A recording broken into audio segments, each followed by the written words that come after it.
What is your perfect night entertainment? Going to the theatre to catch the latest opera, play or ballet? B, going to take in a West End blockbuster? C, going to the local karaoke bar for a sing-along? So, Simon Denise, here are your three celebrities. Jenny Bond, Kelly Holmes and Vanessa Feltz. So all you've got to do is guess what each celebrity said. She's the tricky one, that Vanessa Feltz. Well, she doesn't like... Well, we know she doesn't like opera. Yeah. Oh, what would Carol do? Look at the smile. You know she's going to be karaokeing. Well, Denise, go on. OK. OK, Jenny Bond, A.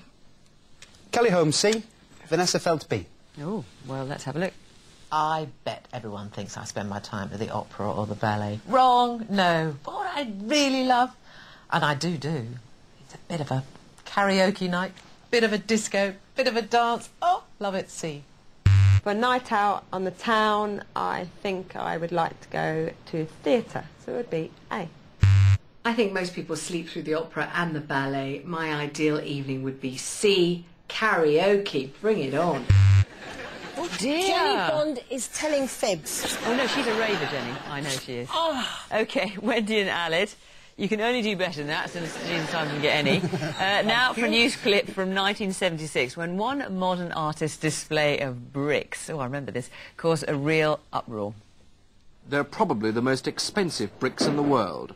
Usually they're locked away in a storeroom, but today the Tate put them on show. Ordinary household bricks cost about £50 per thousand. But Carl Andra, an American railwayman turned sculptor, put a price tag of £4,000 on his bricks and the simple design to stack them in 2 layers. The Tate's brickies laid out the 120 fire bricks in the rectangular pattern decreed by the sculptor.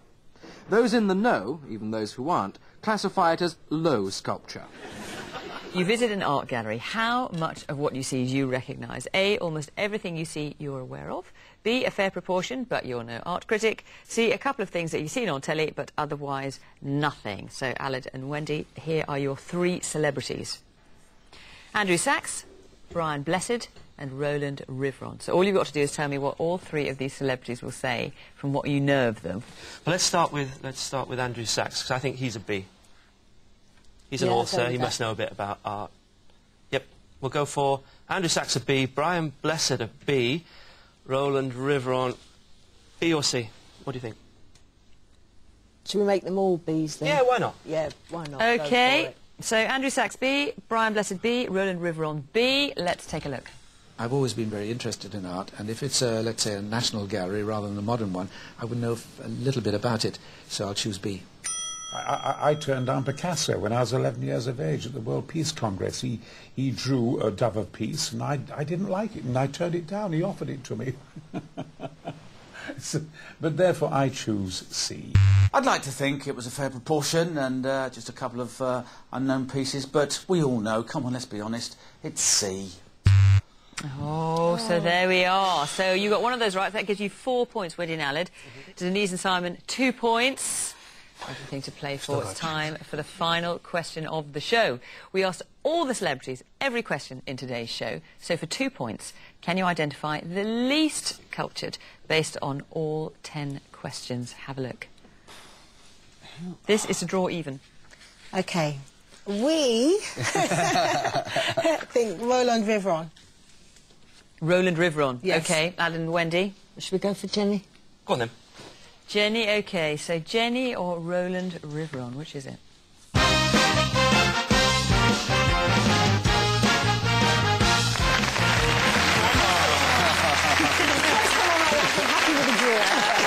There you are. Denise and Simon pulled it out of the bag. It is 4 points each. It's a draw.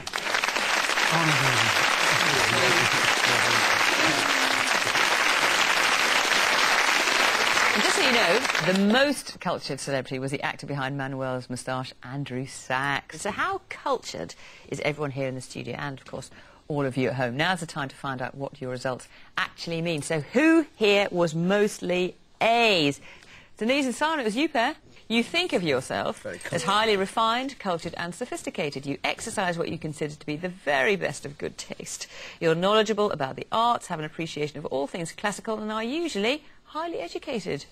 That's you, You Per. think of yourself as that, but you're not. Yeah, alrighty. And who was mostly B's? Wendy and Anna, that was you, Per.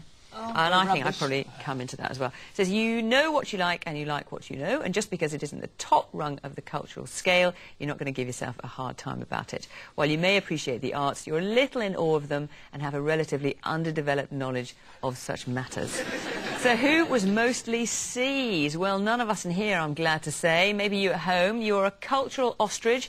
You know you've got your head in the sand, but you can't be bothered to break out of the habit of a lifetime and put some effort into trying something a bit more highbrow. Which brings us to the end of another edition of What Are You Like? Just time to thank today's teams, of course, Simon O'Brien, Denise Lewis, Ala Jones and Wendy Richard. And so we'll see you next time when What Are You Like will again be revealing what you are like.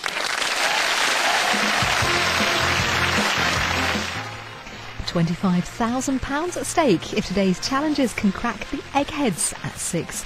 But next here on BBC Two, Money Matters in Working Lunch.